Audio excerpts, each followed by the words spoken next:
Olá, queridos, a paz do Eterno, que o Eterno venha vos abençoar. Bom, eu quero trazer aqui uma palavra para os amigos aí do Facebook.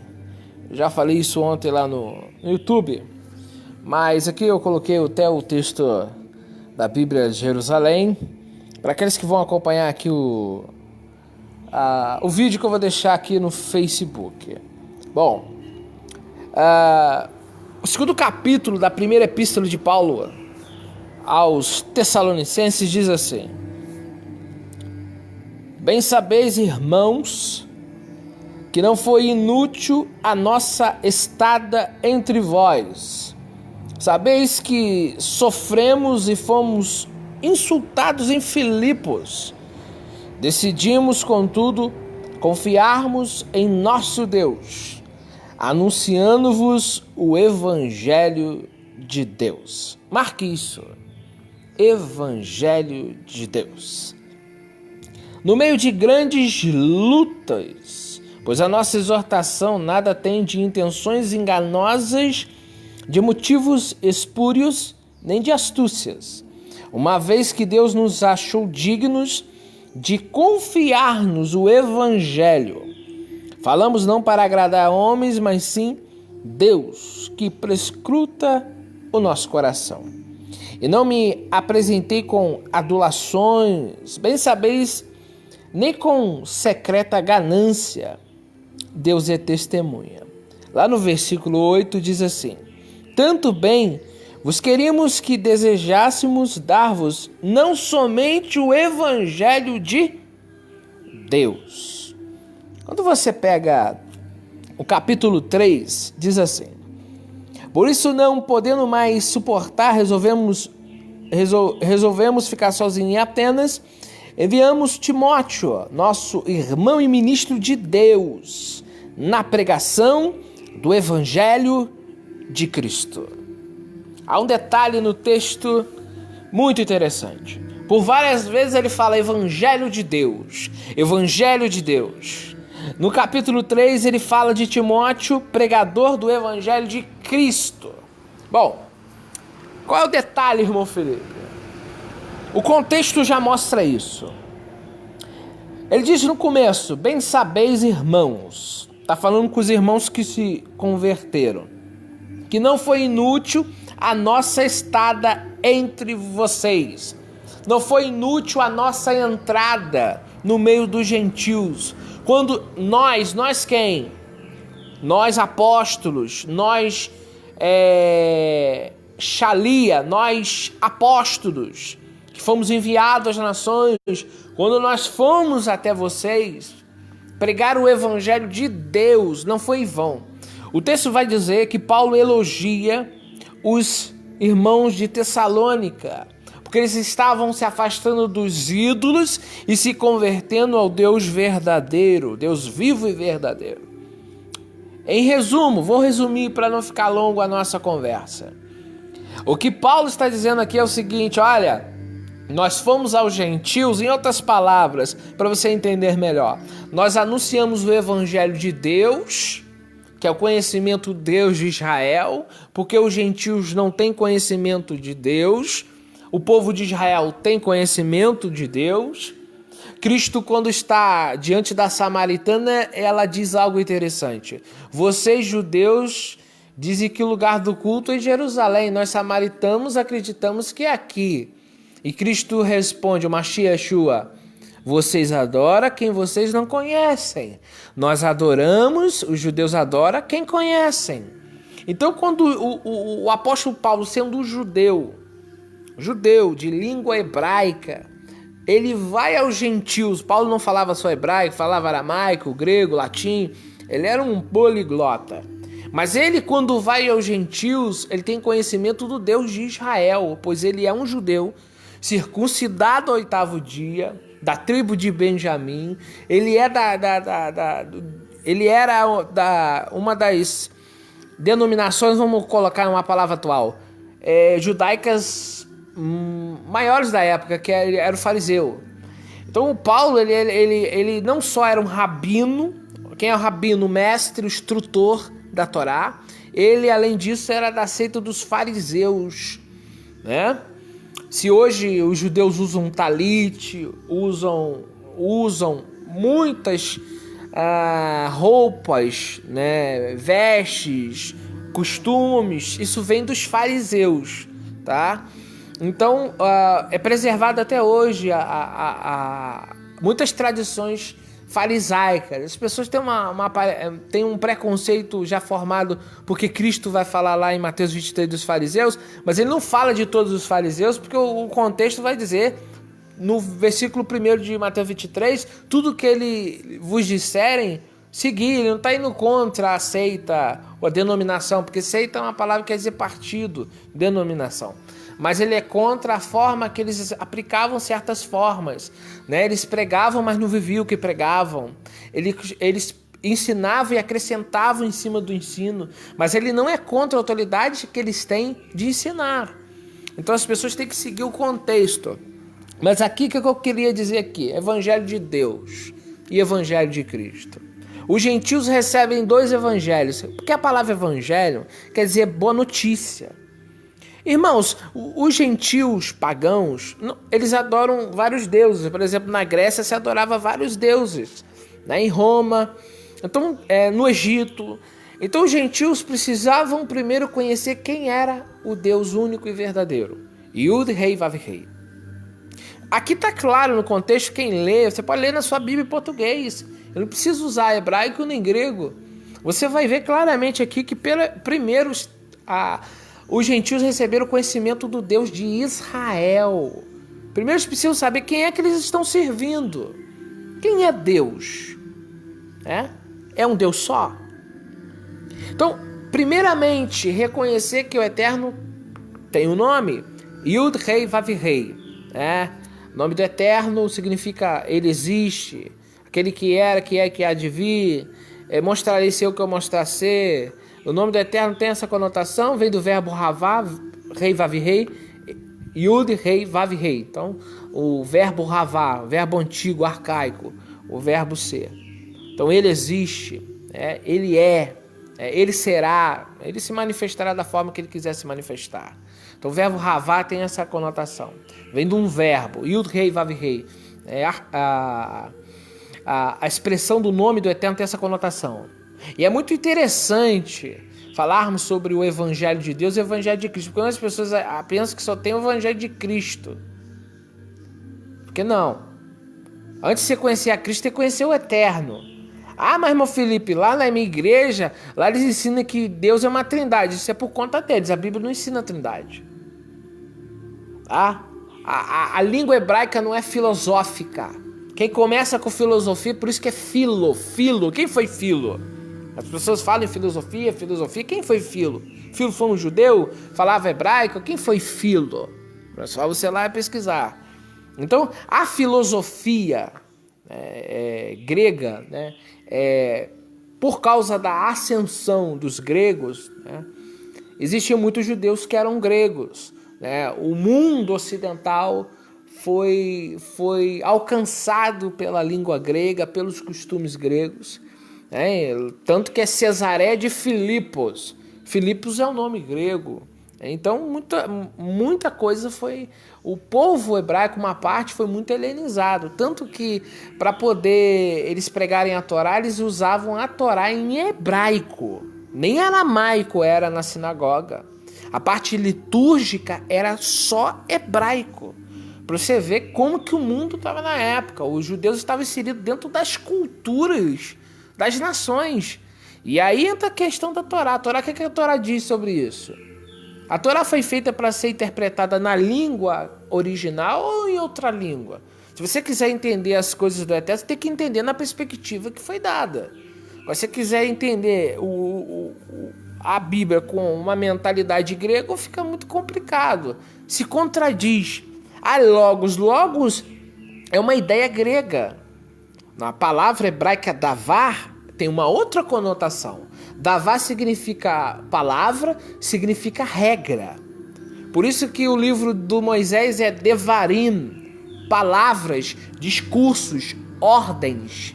Então se você pega, sai do original para tentar ir pro grego, para tentar explicar algo de um judeu, fica estranho, fica um amaranhado de confusão. Por isso que existe tanta doutrina errada, porque eles querem ler a Bíblia numa mentalidade grega, sendo que o próprio Messias, quando entrou na sinagoga, leu hebraico.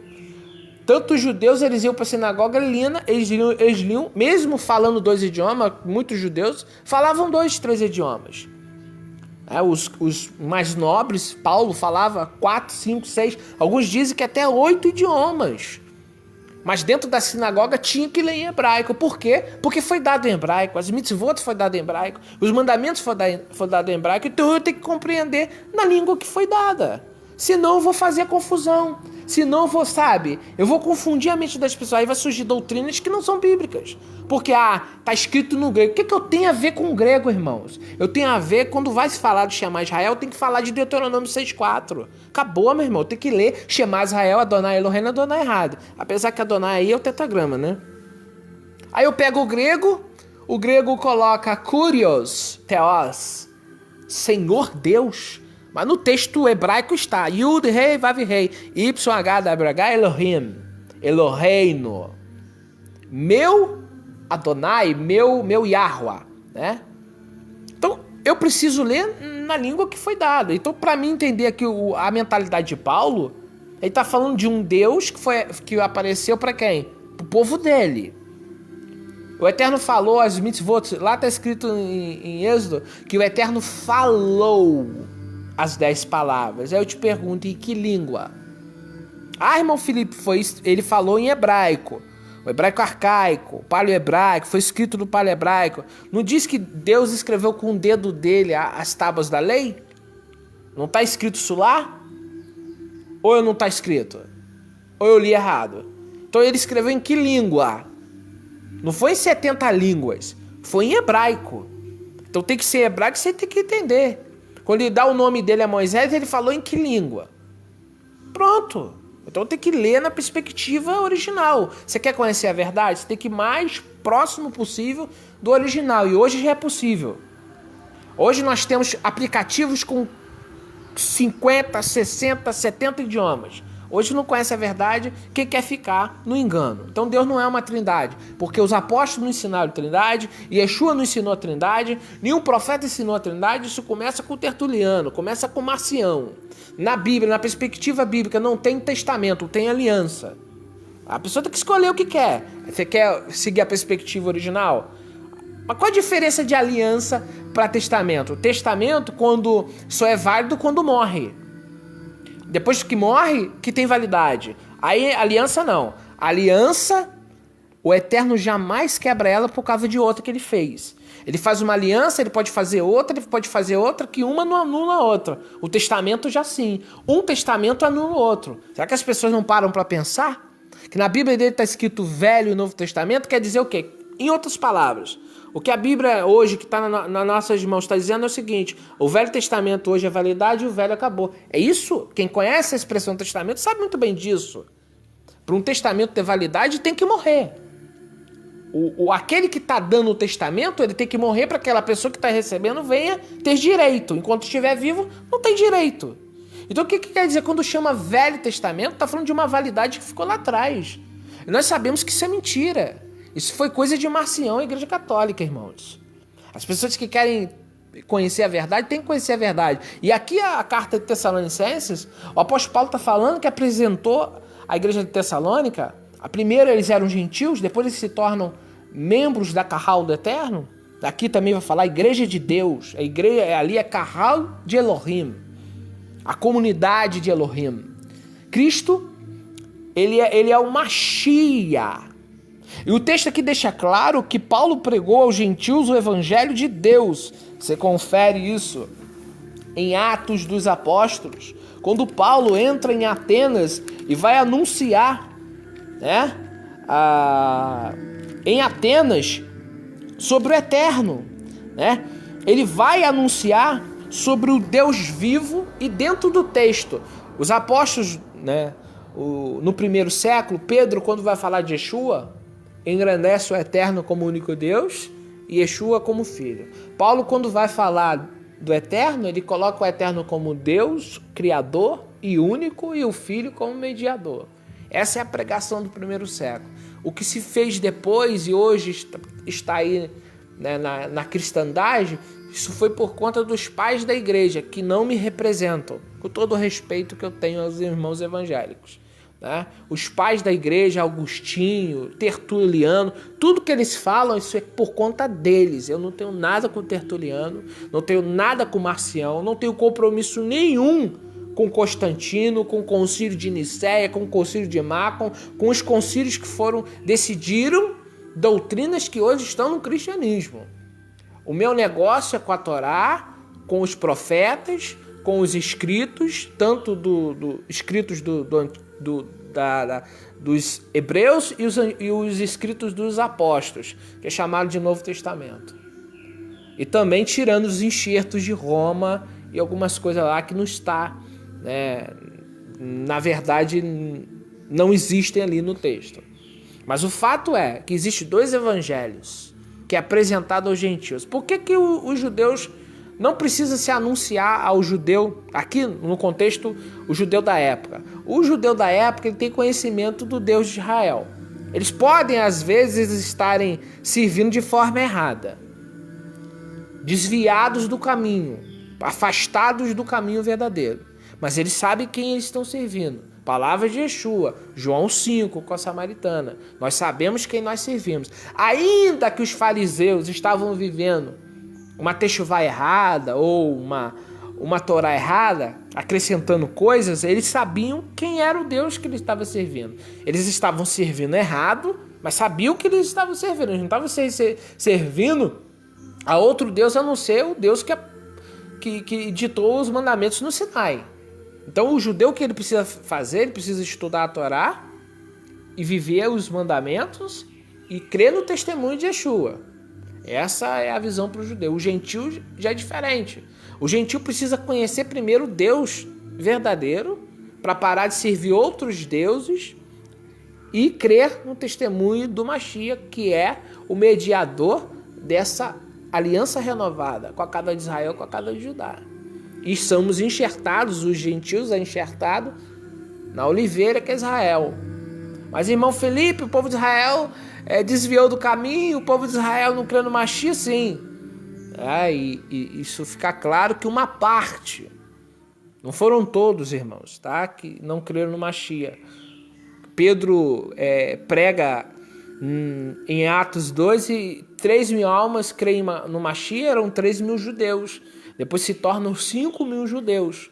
Ali não tinha gentios. Os gentios vão entrar ali com a pregação no capítulo 11 com Cornélio, que era um centurião romano. Depois Paulo vai para as sinagogas no meio dos gentios, porque havia muitas sinagogas espalhadas em Corinto, em Atenas, né?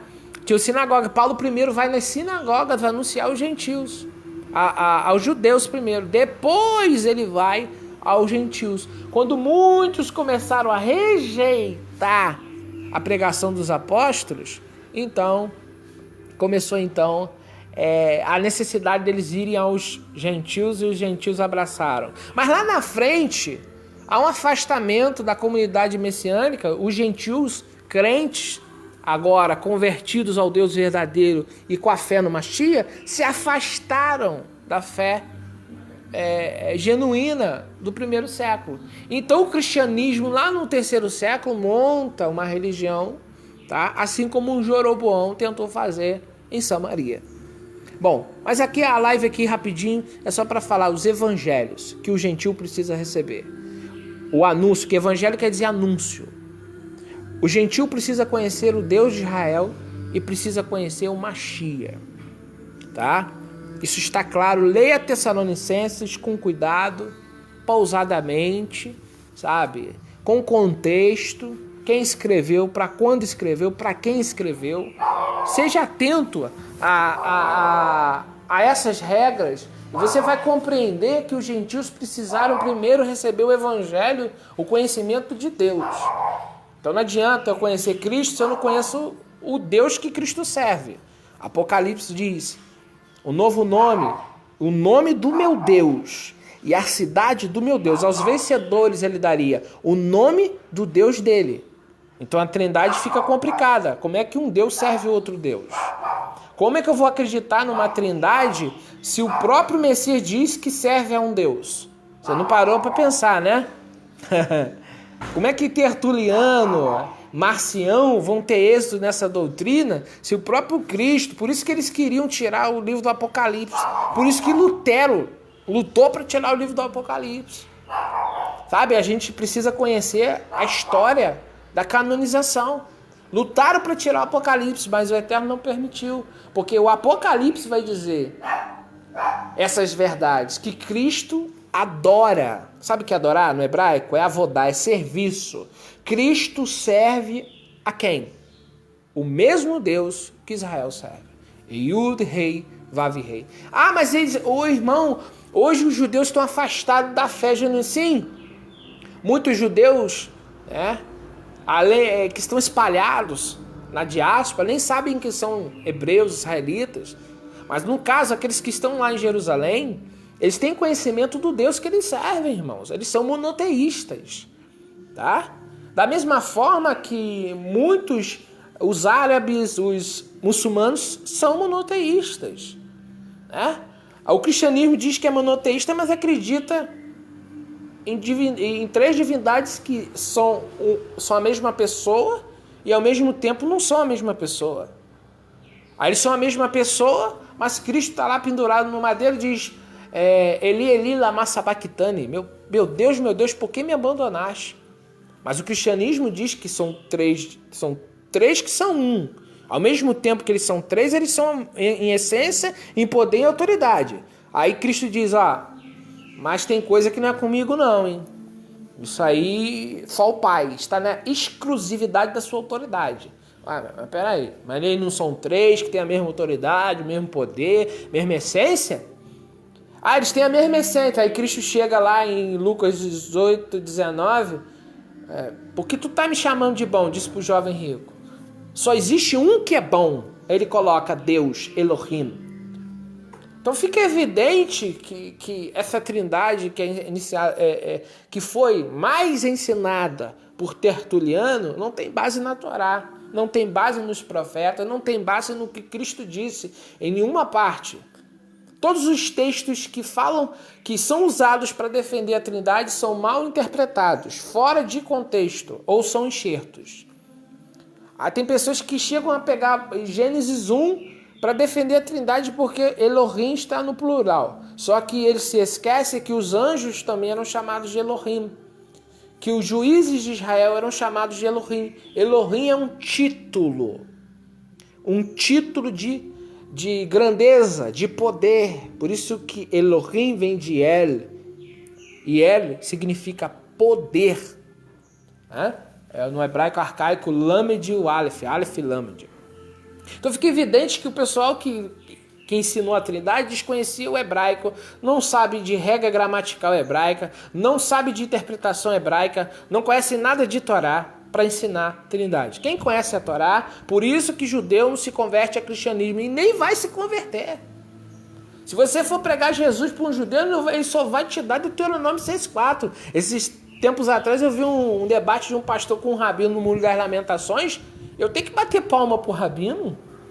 O pastor querendo pregar a Trindade pro rabino.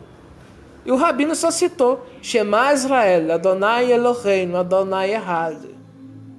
Nosso povo é ensinado desde os tempos antigos a acreditar em um único Deus. E o nosso Deus é incorpóreo, indivisível. Nenhuma imagem pode o representar. Como é que Deus vai ser representado por uma pomba, irmãos? Um animal? Pode o soberano ser apresentado por uma pomba? Isso é enxerto, irmão, no Novo Testamento.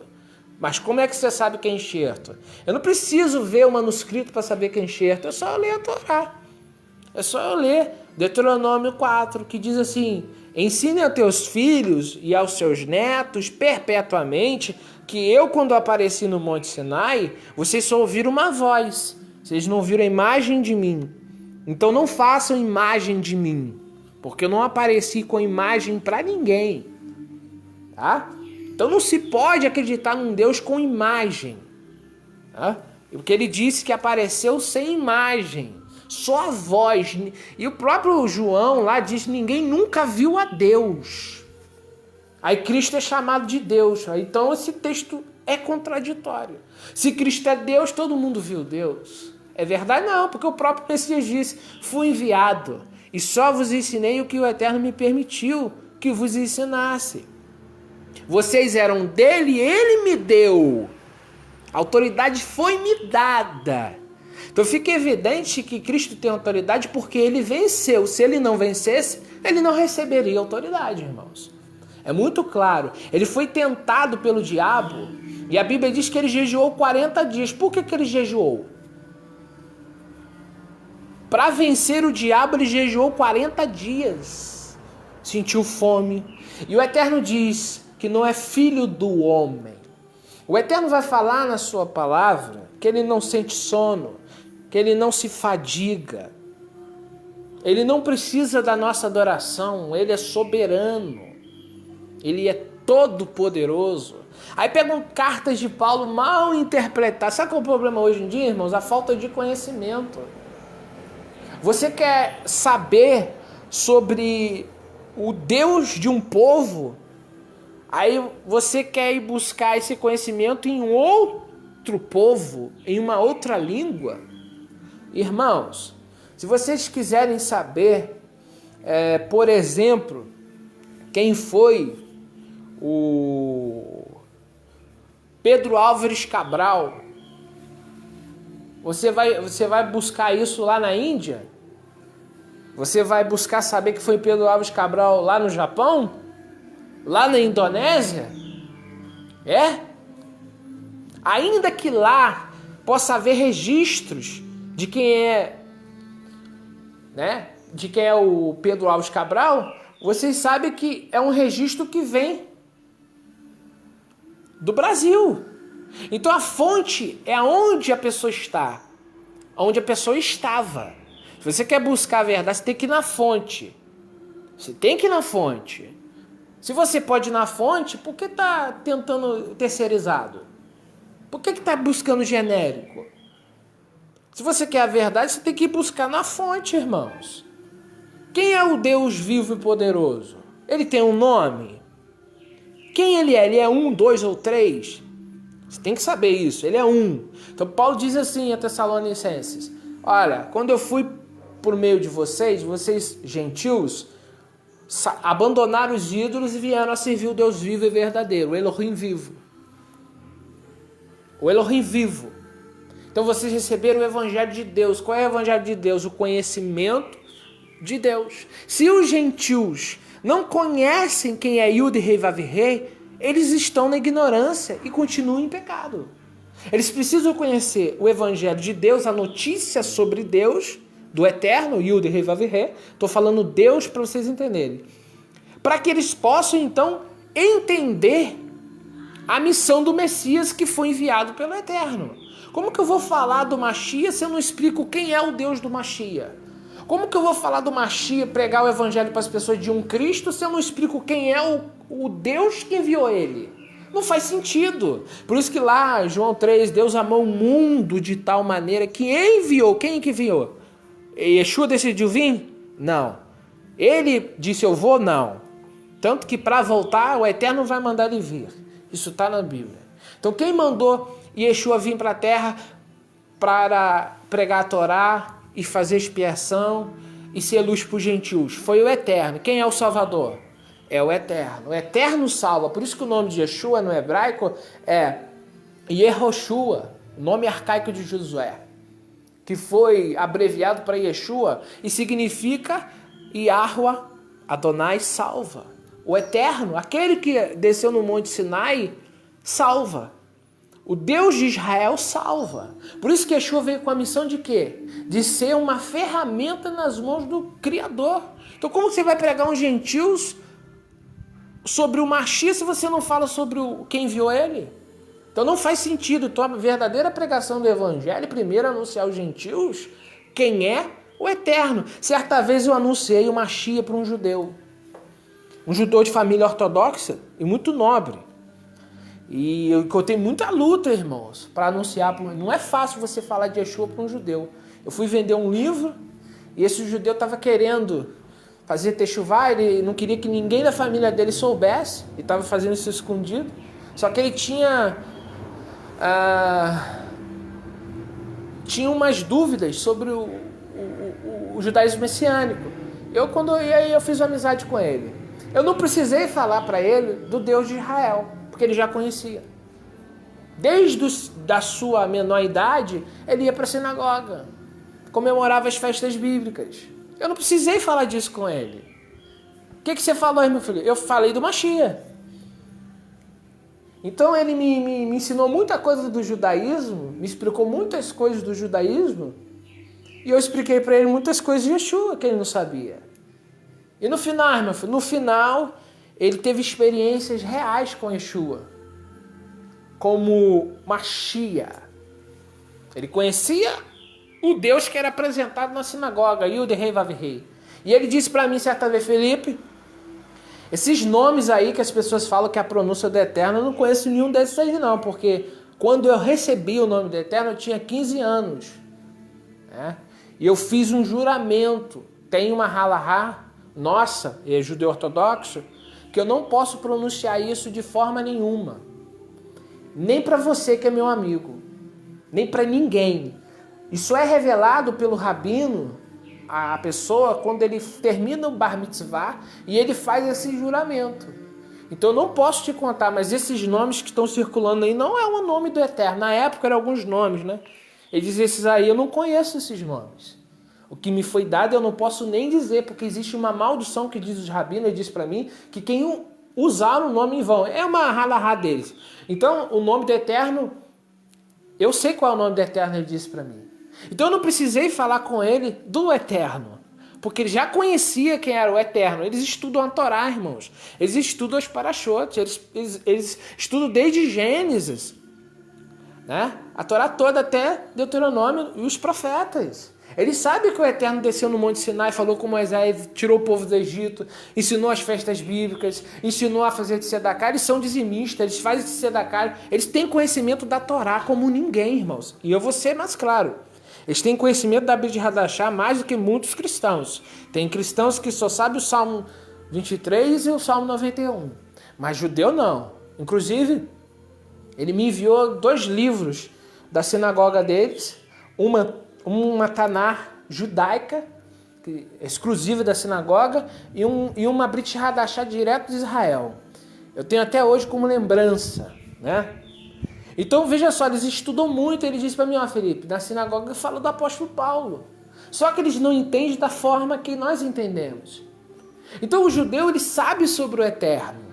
Ele sabe do Eterno que desceu no Monte Sinai. Ele sabe que o Eterno é indivisível, incorpóreo. Sabe? Eles sabem da promessa do Mashiach.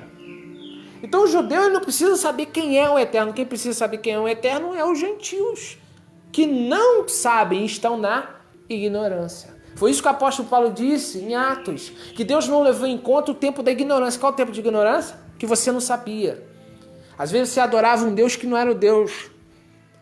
Né? Se você acredita numa trindade, para você servir o Deus único, você tem que desacreditar em trindade, irmãos. Porque no hebraico que você estuda não existe Espírito Santo, existe Espírito do Santo. Isso está no texto hebraico. Ou Rua Elohim, ou Rua Adonai, ou Rua Yud-Hei Vav-Hei. Não existe Espírito Santo. Isso foi um costume que surge depois do cativeiro babilônico. Para não se pronunciar o nome do Eterno, eles começaram a falar Rua HaKodesh. Para não falar o nome do Eterno, porque era Rua ou Elohim ou o nome do Eterno. Eles não queriam pronunciar o nome do Eterno no meio do paganismo. Então eles trocaram, tanto que virou Beit Hamikdash. Por quê? Se a Bíblia fala que era Beit Yud-Hei Vav-Hei, isso está lá no texto de Salomão, na Bíblia hebraica. Então não adianta você... quem estuda hebraico sabe o que eu estou falando. Então no texto hebraico está lá Beit Yud-Hei Vav-Hei. Então antes do cativeiro babilônico, os textos eram escritos desta forma: Beit Yud-Hei Vav-Hei. Então era casa de Yahuwah. Só que eles não queriam pronunciar o nome Yahuwah, Yahvé, Yahu, né, as possibilidades que nós temos hoje de pronúncia. Eles não queriam pronunciar no meio do pagão. Então eles começaram a falar Ruach HaKodesh. Aí você pega o Novo Testamento, uma pessoa que não conhece de cultura hebraica, não conhece de Bíblia hebraica, não sabe nada, ele vai falar aí, terceira pessoa da Trindade. Só que ele não sabe que o povo de Israel aprendeu a vida inteira que é Espírito do Santo, fôlego do Santo. Então as pessoas que estudam a Bíblia hoje, sem conhecimento do original, se atropelam e criam doutrinas erradas. Por isso que um judeu não acredita em trindade e nunca vai acreditar numa trindade. Porque toda a Bíblia hebraica ensina que o Eterno é um. Sabe? Então, para se estudar e fazer techuvá, tem que ter uma mentalidade hebraica. Tem que conhecer cultura hebraica. Tem que saber quem foi o povo de Israel, como eles viviam, como o hebraico surgiu. Tem pessoas que não se preocupam. Tudo que o pastor diz, ele mastiga. Tudo que o padre fala, ele aceita. Por quê? E olha, um detalhe. A nossa geração é uma das gerações que vão chegar diante do Eterno com menos culpa que a outra, hein? Porque na época de Pedro, nem todo mundo sabia ler e escrever. Hoje eu tenho pelo menos aqui umas 10 traduções diferentes da Bíblia imprimido aqui. Impressa. Fora do computador. Eu sei ler, você sabe ler. Ainda que você não tenha uma faculdade, não seja, né, um perfeito na língua portuguesa, você sabe ler e compreender o texto. Você tem desculpa se você não lê a Bíblia? Fala para você mesmo. Você tem que responder para você mesmo. Será que naquele dia o Eterno vai me ter como inocente? Se eu estou na ignorância, mas você tem uma Bíblia, naquele dia o Eterno vai falar, por que você não leu a Bíblia? Por que você não leu? Ficou dependendo só do pastor, do rabino.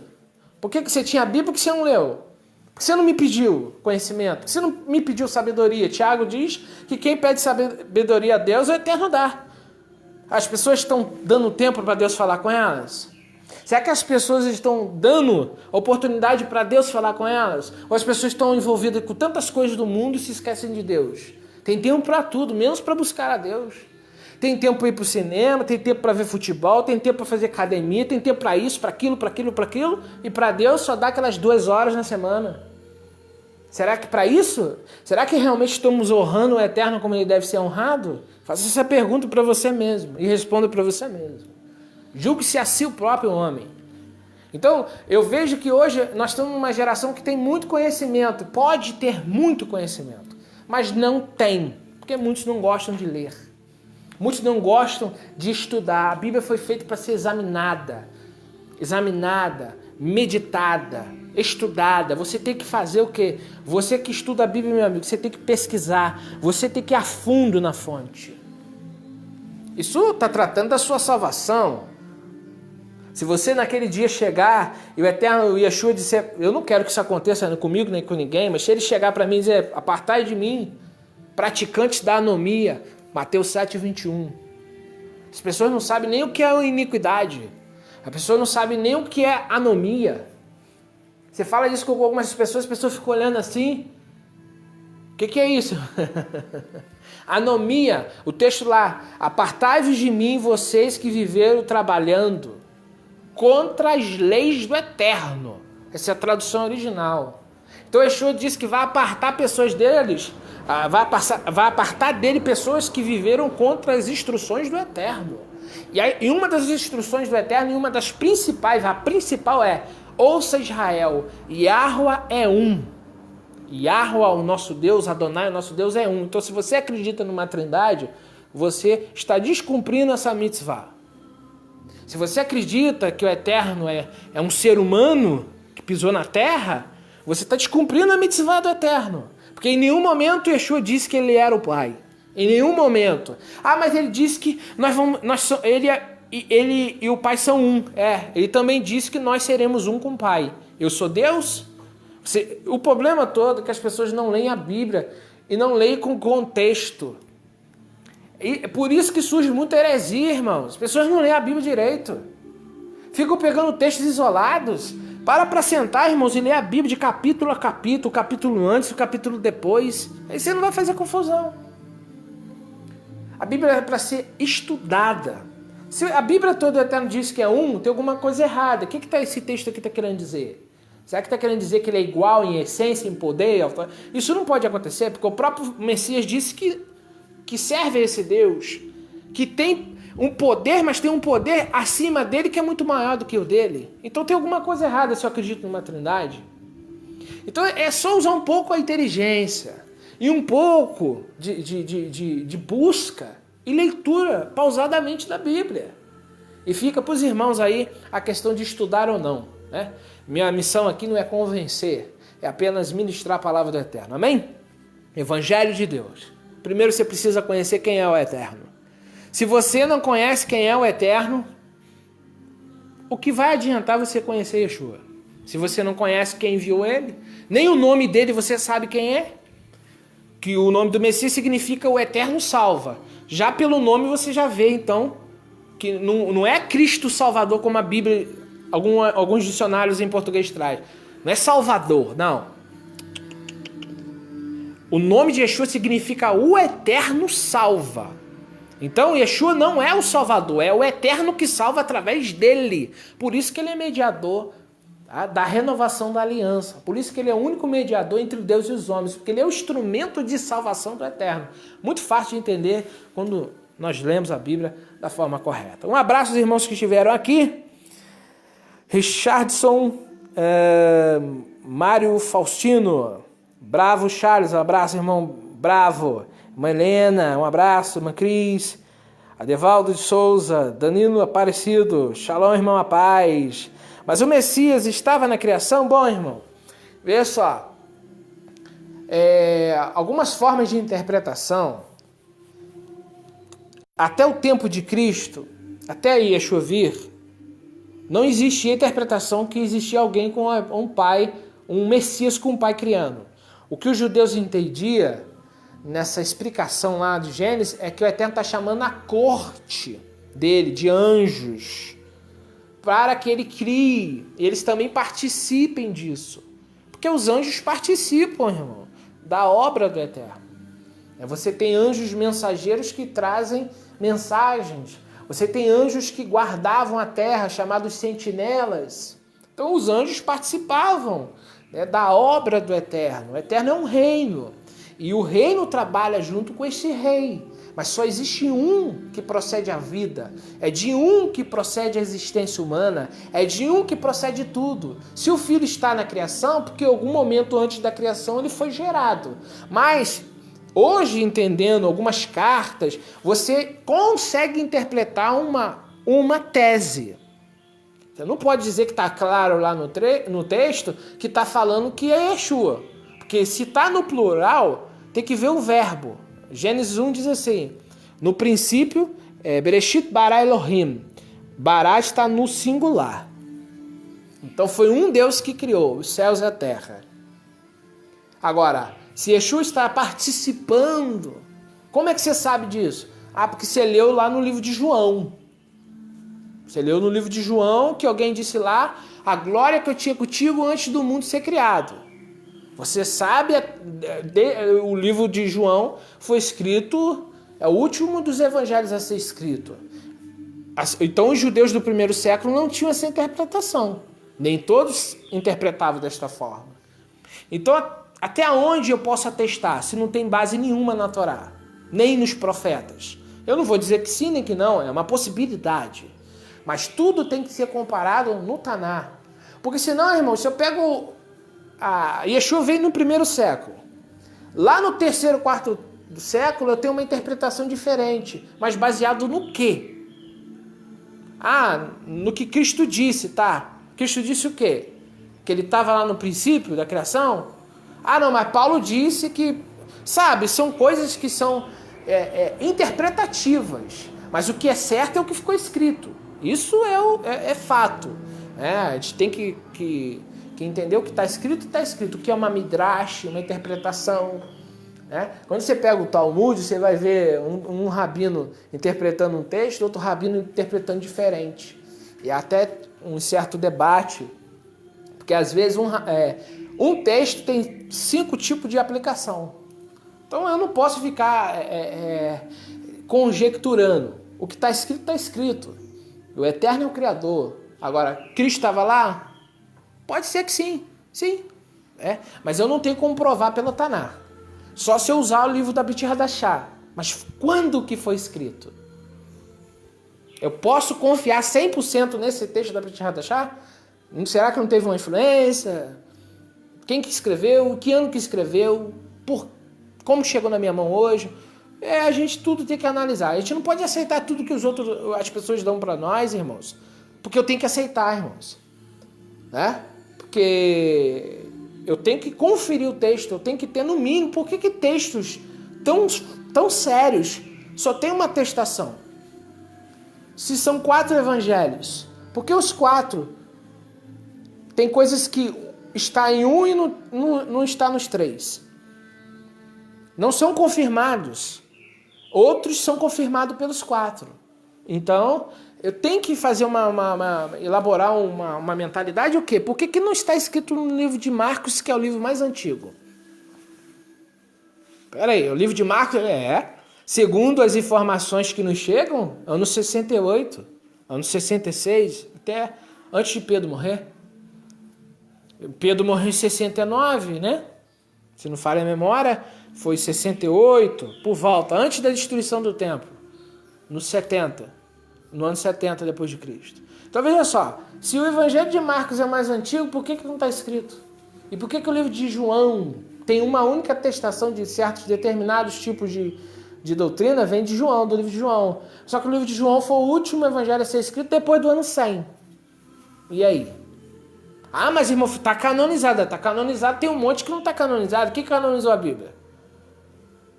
Na época de Paulo, quando ele fala de escritura, não tinha canonização do Antigo Testamento. Foi canonizado em 90 depois de Cristo, irmão.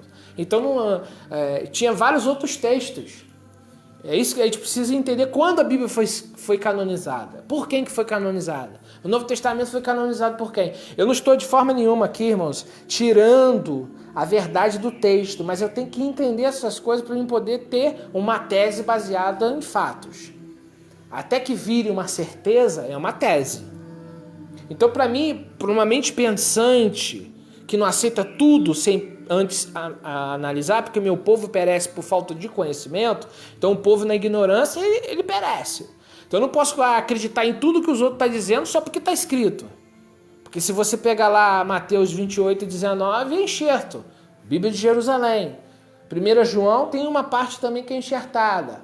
Tem erros, chega a ser engraçados no Novo Testamento. Né? Erros, por exemplo, o texto cita que foi Jeremias que escreveu, mas não foi Jeremias. Então, é erro. Então tem esse tipo de erro. O texto cita que foi Isaías que escreveu, mas foi Joel. É erro, não adianta então falar que é inerrante. Inerrante é quando não há erro nenhum. Cristo está na casa do Simão leproso, mas não é Simão leproso, é Simão oleiro. É erro ou não é? É erro. Filipe para do lado do eunuco, só que não é eunuco. Eunuco não entrava no templo, então não era eunuco. Você vai no aramaico, então era o que? Era um crente. Então há erro no Novo Testamento. Como é inerrante se há erro? Tem que perguntar isso para o padre, para o pastor. Se nem a Taná é inerrante porque foram copiados à mão, pode haver erro. Porque a Bíblia foi escrita, não foi copiada por anjos, irmãos. Foi copiada por seres humanos. Então ele pode errar uma letra. Ele pode, às vezes, o outro tradutor que copiou aquele manuscrito pode, às vezes, não entender a letra. Pode botar uma letra diferente. Isso pode acontecer porque a tradução e as cópias foi feita por homens. É isso que as pessoas não entendem. A Bíblia é inerrante? O que foi entregue no original, sim. Agora que virou cópia de cópia, são 13 mil variantes textuais do texto grego. Só para você ter uma ideia. 13 mil dizem que tem mais. Um texto diz Senhor no começo, outro texto diz Yeshua. Um texto diz Elohim, outro texto diz Senhor. Isso é variante. Um texto diz Espírito de Cristo, outro texto diz Espírito. Outro texto diz Cristo. Sabe? Um texto que às vezes tem variação com outro. Isso é variante textual. Aí o que acontece? É inerrante? Se fosse inerrante não havia erro, irmãos. Então as pessoas ficam gritando, dizendo, não, irmãos, a Bíblia é inerrante. Não. Veja só. Inerrante é o original, que não existe. Desde o primeiro século não tem mais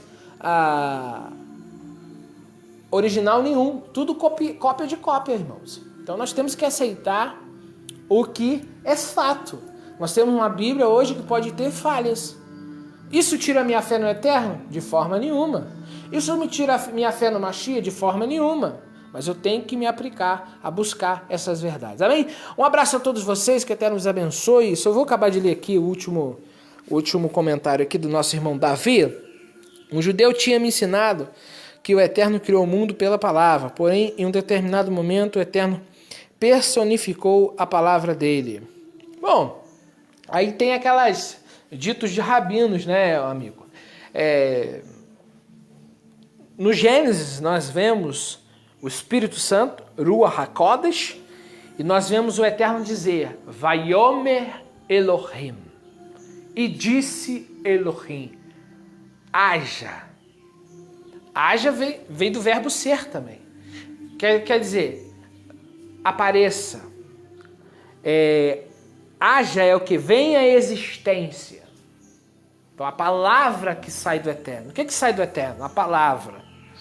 De quem? Do Criador.